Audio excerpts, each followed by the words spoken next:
Hello, Mr. Coben. Good to speak to you again. How are And, you? yeah, I'm good. Thank you. First of all, thank you for doing this, and I hope you're staying safe. And as much as I love small talk, we unfortunately don't have a whole day for the interview. Let's go. Yeah, so I'll start asking questions straight away. And I also have some questions from Lubimy Czytać users, from your fans. But if I'm not mistaken, you don't really like the F word and prefer calling them readers, do you? Right, Why exactly. is it so? I just think I like well, now it's harder because the viewers we're talking about really right now. So it's I always prefer the term fan. Implies fanatic. Mm-hmm. Actors have fans. Mm-hmm. I think writers more have readers. And as a TV creator, I guess we have viewers. But any term you want to use, I'm here for. Yeah, that makes perfect sense anyway. But was it difficult for you to work in isolation for the last couple of months? No. Socially isolating is not really that hard for me. Mm-hmm. The problem, the world's obviously weighing me down, and we're in a very tough area. And, where I am was really the hot spot for COVID. Yeah. It's a flashpoint for the riots. Mm-hmm. But in my own home, everything's good.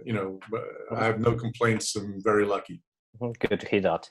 Thanks. And correct me if I'm wrong, but I think you once said that you are not really a team player. So how does the whole, executive producer thing is going on right now? It's interesting. Certainly as a novelist, I have a report card that says "does not play well with others," and it's all about me. But you have to let go of that. So when I do a TV series, I think it's fun because I've spent my entire life in a room like this, sort of a thing, by myself writing. So to be able to get out and collaborate with ridiculously talented people, and I'm very fortunate that when you work with something like a Netflix in a country like Poland, we can really get the best of the best. A lot of people want to work with that sort of a team, and so part of it is letting go. I mean, part of it is being able to trust who you're collaborating with. And I'm sure that many people are interested about the extent of your artistic input in the whole process of making a TV show. Well, you could probably ask the cast and crew that better than asking me, but I tried staying involved in everything that I could. I saw the original pitch for it, the original idea, the original concept, which is why we ended up doing it here in Poland. I just loved the idea that they had, and the changes that they were making, and making it really apply to Poland, which is a big part of what we want to do. We don't want it to force an American story into a country, don't try shoehorning it in a way that doesn't work, but they really made it their own. I read the outlines, I made notes on outlines, I made notes on the script, and every day, sitting where I am now, I got the rushes, dailies, every single day that they were filming, and I watched them every day. And I commented when I thought it was necessary, and I saw the early cuts of the episodes. I made comments on those too. So I was involved, a fair amount, I would say. Yeah, it sounds like you're, on it all the time. I'm not. This case, you really, you leave it to these. Again, it wasn't. I didn't need to do much. I was. Yeah. If I saw something that was wrong, maybe I'd have to step in more. But they really knew what they were doing, and they had their vision that matched mine. So it was easy. And as you mentioned, being a writer is a very solitary job, and suddenly you have tens of people around you making your idea come to life on a film set. So how does that feel? It feels great. You can be a little jaded about it, but there's always that moment when I'm doing it. And I just had a meeting. We just had a Zoom with the cast and the two. I say the two directors, two Pavels, and two Lauras, because the ages. Yeah. And there's always a moment when I sit there thinking, like, I had this silly little idea here in this room, maybe in New Jersey, and now there they are in Poland, 100 people, 200 people on a set, bringing it to life. That's really cool. And if you don't think that's cool, you're probably in the wrong business. And can you say anything more about adapting your very American books to European and Polish reality? Does that make overseeing the script more difficult for you? It means I have to surrender a bit more. The comparison I've been using is, it's like I wrote a hit song. I wrote and performed a hit song. Okay, So now I'm having a Polish band cover it. Mm-hmm. I don't want the Polish band to sound exactly like me. What would be the point of that? If they're going to just imitate what I sound like, that wouldn't be interesting. They have to add their Polish culture. They have to add their Polish viewpoint, while keeping still my song. Mm-hmm. And I think that's the aim when we're trying to do something like this. So I think this show is very Polish, but at the same time, the more specific you are, the more universal the appeal. So the book was, a lot of people read it in Poland, right? And it took place in Pennsylvania. They understood it, even though they didn't go to that camp in Pennsylvania. I never went to this camp in Poland, but boy, did I understand this camp. It was so beautifully rendered, so beautifully done, because they were very specific. They didn't say, oh, we have to think of a camp that Americans will understand, or people in Singapore. No, they made it very specifically a Polish camp, and that makes it more universal. And I bet that seeing Polish 90s summer camp recreated on screen might have been a bit exotic to you. So what surprised you about Poland? Did you learn anything about the country and its culture? Well, I mean, I think I know the Polish culture a bit already. I didn't know, that summer camp felt very, very real to me. I think that was and I learned also a lot about your legal system, which is different from ours. So the role that Pavel plays as a prosecutor in your country is quite different than a prosecutor in my country. Yeah. So that's part of what we do when we make a series. So I'm always asking, wait a minute, why would the prosecutor be doing that, or why isn't he doing that? And they would explain to me, no, that's your prosecutor would, but our prosecutor wouldn't. What might be more popular and things like that, and some of the clothing and hairstyles. I thought that they really paid a lot of attention to detail, and pretty much every Polish reporter I've spoken to in the last couple of days has said, boy, that summer camp reminded them of their summer camp. And that school, that whole world reminded them of their world. And what we're always trying to do is, I think what will really also resonate is, we all had that summer moment, that summer romance, that summer crush on a boy or a girl that you never kind of forgot. And The Woods is a thriller, and you're going to be gripped, and it's going to be bingeable and all of that. But really, it's a character study and a love story also between Pavel and Laura. And this is universal. I mean, emotion. Yes, exactly. Those feelings. Maybe your camp didn't play Spin Doctors. You didn't sing "Hey, hey, la, la, la, la, hey, hey, hey," but you did something like that. And you get it. You get when those boys are drunk and they're singing that song, because you did something like that. And in your books, you usually put as much attention on crime investigation as on domestic drama. And you are a family man yourself. So do you rely on your own experience much while writing those more intimate, more private scenes? Of course, yeah.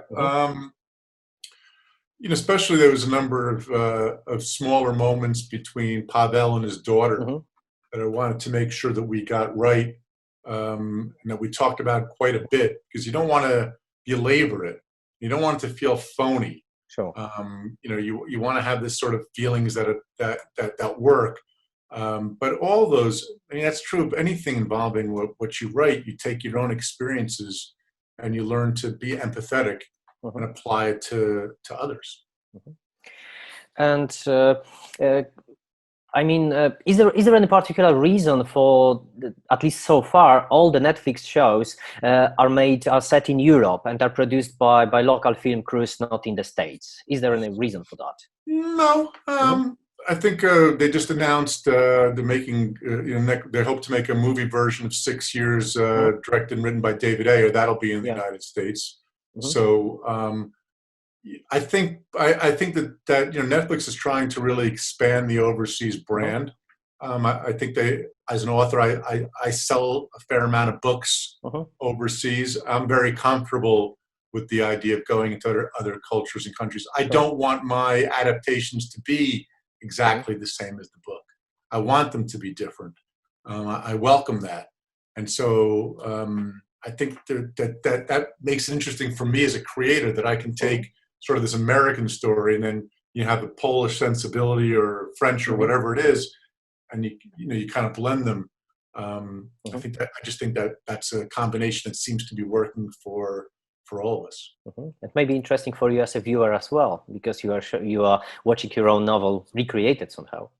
Yeah, it's really cool. I mean, it's not the same. It's the same as the book, and it's not the same. Like I say, it's like a cover. It's like I've asked a Polish band to cover my song. I don't want it to sound the same as me. Why would I want it to sound the same as me? And I don't know if you ever look back at your novels, but by making a TV series gives you that opportunity, you want it or not. And is that something you welcome, going back to a novel written 13 years ago, I think? Sometimes yes, and sometimes no. You see all the mistakes. I always see all the seams in the story, so it's always tough. Though there's moments when I was rereading The Woods for this series, and I was like, where am I going with this? Like, I almost forgot, like I did the ending, but I'm like, what's this character going to be doing? Oh, that's what it is. And even reading the screenplay, I'm like, wait a minute, where are they going to go with this over here? Oh, that's where we're going. I never reread my own books other than for this purpose.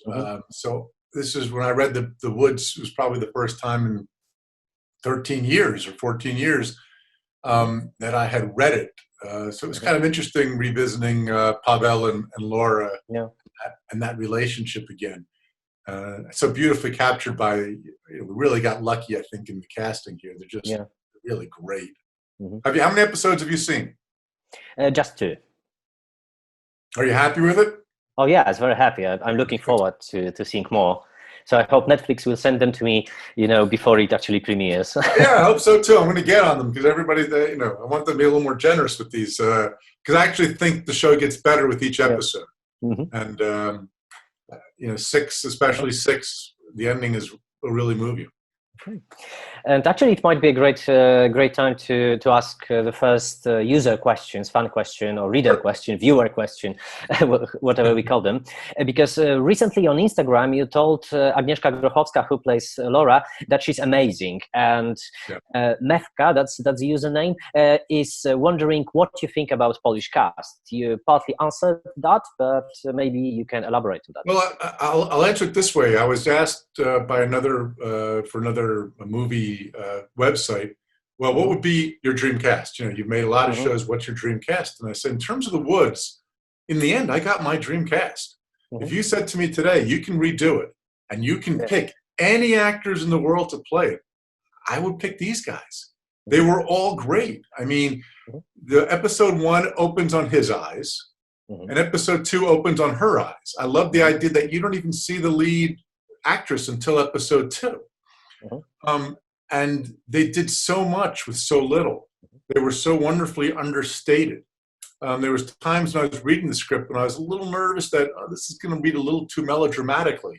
But because of the way they performed, it didn't at all.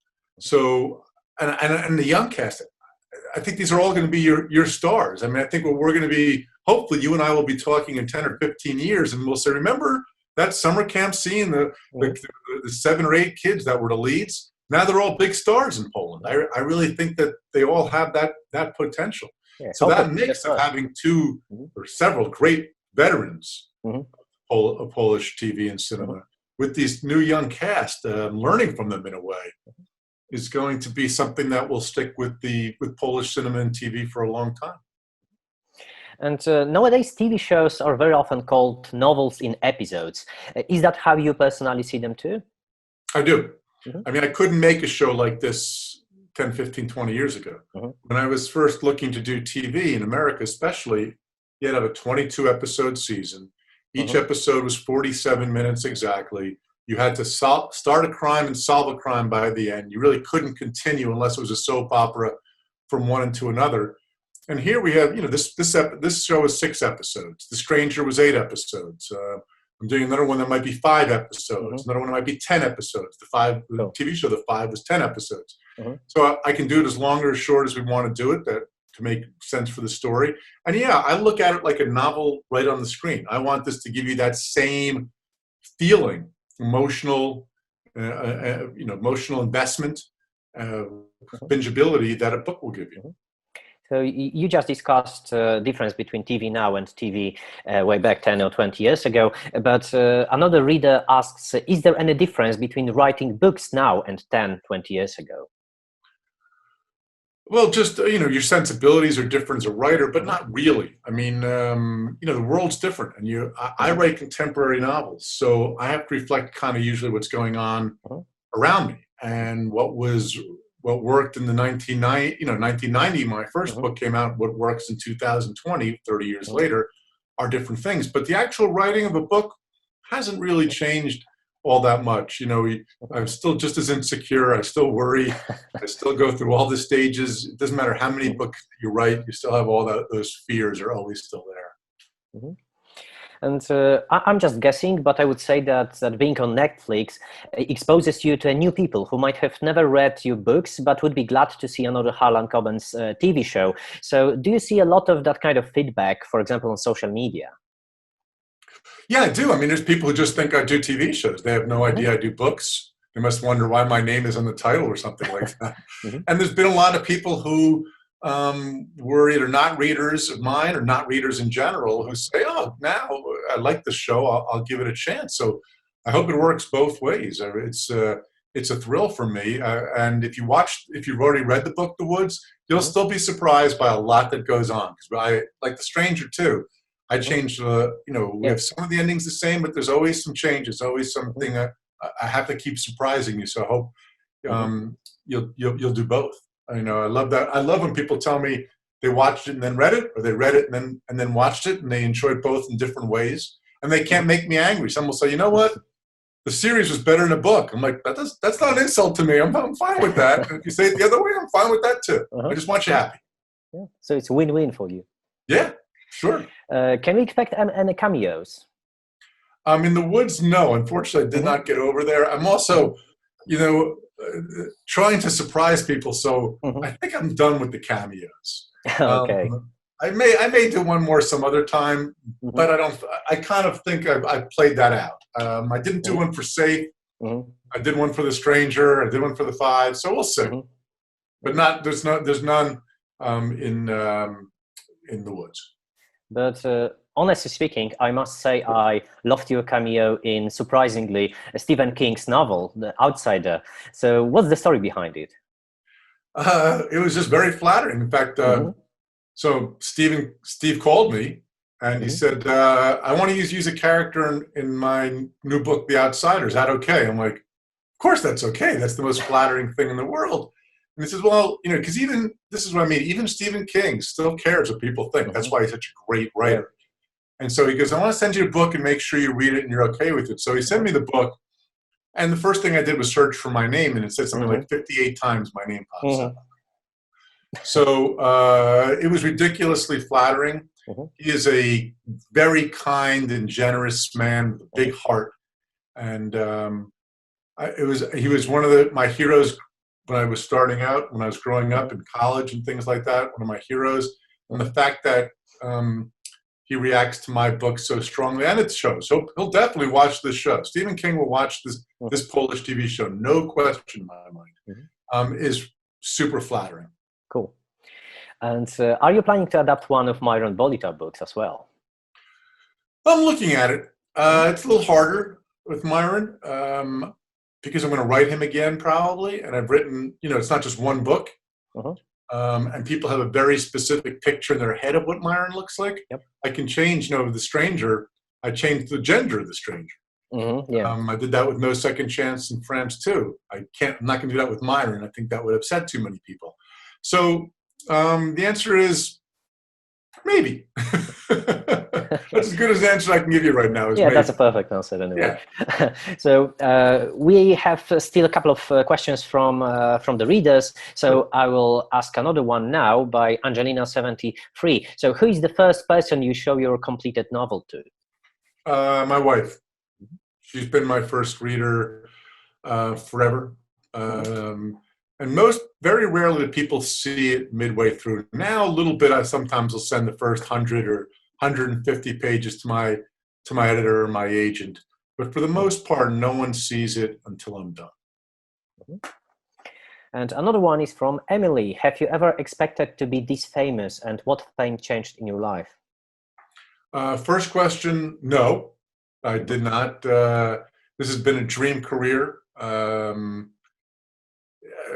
beyond my expectations. So, in the fact that so many people in Poland read my books, and I hope will watch this TV show, it's beyond my dream. I mean, if somebody said to me, you know, well, one day you can be a bestseller in Poland, I'm like, oh, come on, that'll never happen.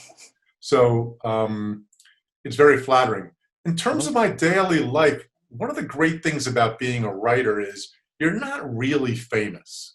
I have some friends who are big actors or TV personalities, and when we go out together, they're constantly stopped or they, you know, their lives are changed. That rarely happens to a writer. Most of my life is in this, you know, I'm in this house. I'm a father of 4 kids who are now grown, but most of the time over the last 20-something years, I've been a father. They don't care. No one really cares that that I'm a little famous. So, one friend of mine who's a major star always says that I have what he calls the good fame. So I can get some of the perks of being famous, but I don't have to deal with, you know, people running up to me and all of that kind of thing. Writers don't have that kind of reaction. Sounds like a good life. It's not bad. I'm not complaining. And the very last question from Jolanta. What are 3 things you can't live without? 3 things I can't live without. Well, in terms of material goods, there's really nothing. To me, in terms of material goods, I was always thinking, like, if this house burned down, what would I try to save? And there's really, there's one piece of art or two that I really like, but mostly the thing that I use most often is I need something to write. I need a laptop or notebook and paper. Those are the things that are most important to me materialistically. Obviously, family and friends are top on that list of things that I concern myself. And Laszlo the dog. We can't forget Laszlo the dog. Yeah, sure. Who's knocking before trying to get in, is not happy that I've closed the door on her so she can't get in because she's used to having a run of the house and would be jumping up on us to say hi right now. Mr. Coben, thank you once again. Congratulations on the woods. Can't wait to see the further episodes. So thank you once again, and have a great day. Thank you. Good seeing you. Thank you. Bye.